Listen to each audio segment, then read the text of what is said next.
Greetings guys, what's going on? Unoptimized Fool here with another video here in the office. Again, I want to make a lot of videos about Midnight. We're slowly talking about it.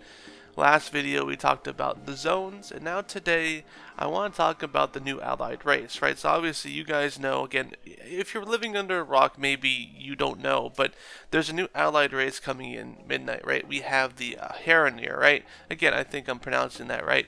Again, we've seen them before. We've seen them in the introduction quest for Ashkahet, the nature trolls. We also hung out with them in 11.1. talking about like the blood of the old gods and kind of like trying to figure things out. They're nature trolls, right? They kind of hang around the world tree's roots and stuff like that. So I want to talk about that. So obviously at Midnight we get access to the Haranir, right? Again, playable allied race. I thought we were going to get ethereals, but we are not, obviously, because again, Blizzard likes to throw a bunch of different things at us. Also, guys, I'm starting to get a little bit sick. I might sound a little bit different today. I just wanted to let you guys know of, potentially I might sound like I'm, congested to heck, right? So, again, we know the available classes, right? So they can be warrior, hunter, rogue, priest, shaman, mage, warlock, monk, and druid. So, we've actually seen some druid forms for them, right? So we'll be talking about that soon. But yeah, when we know the classes, we actually saw a lot of customization for the Haranir in 11.1 come out, which actually sparked the debate of like, oh, is 11.2 gonna be about this? But obviously we have, the Ghost of Koresh, right? And obviously we thought, oh, maybe we'll get ethereals, right? But our suspicions were wrong.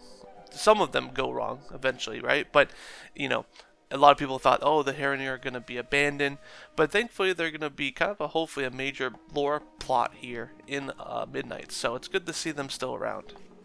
Now, again, from what I said before, right, obviously we saw some sneak peeks of druid forms, right? Now, obviously, we don't have full confirmation of these druid forms, right? Obviously we saw a bat-themed flight form, we saw a kind of feral form for the Haranir, and also potentially we might have spotted during the system panel the tank form for the Haranir. It's going to be a pangolin, right? That's kind of like that armored looking, I guess, lizard thing. I don't know what the best to describe that, right? But again, not confirmed, but it kind of looks like it might be, because obviously we saw some fighting during the systems panel. But let's talk about real quick the racial abilities, right? So we know about the racial abilities, right? Again, it hasn't been released yet, right? The official names, right? But we have gotten an overview of what we're going to be getting, right?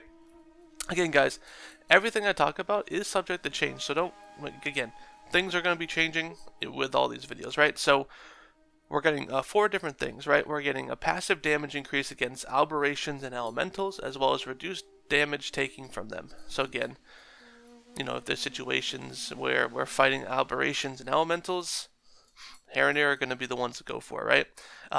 We also have an innate critical strike damage and healing bonus. This may work similarly to the Worgen's viciousness racial, right?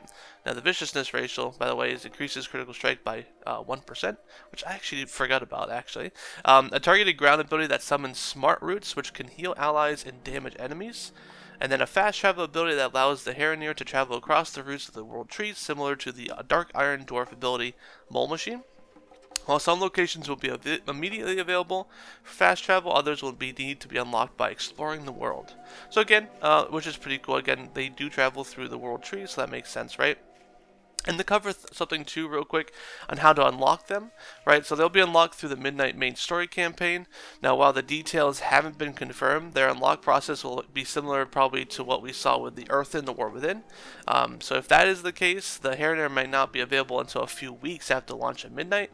But I did see in a developer interview that there's going to be no requirements for them, that they're just going to be ready out of the gate. Again, a lot of conflicting information on a lot of things with Midnight. Again, I'm going to be, in the future, we're slowly getting to all these videos, we're going to be talking about the release of information for this, right? They also gave us a preview of the Heritage armor, right? Again, it's been data mined. Again, it hasn't been revealed, but it's been data mined, so obviously you'll be seeing on your screen kind of the data mine set currently. Again, this is always subject to change. This might be the first iteration. Again, usually when they data mine stuff, it's usually pretty good there.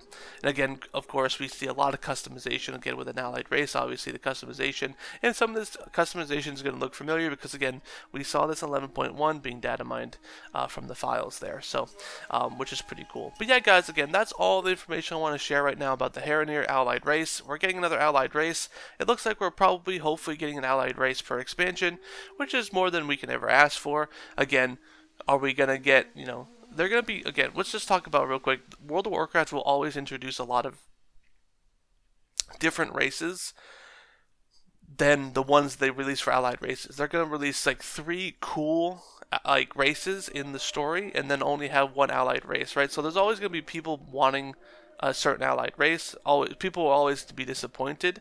But I think the Haranir makes sense.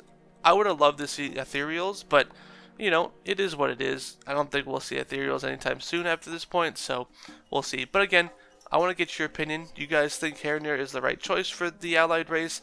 Do you like their racials, customization? Let me know in the comments down below. Again, I am Unoptimized Fool. I'll see you guys in the next one.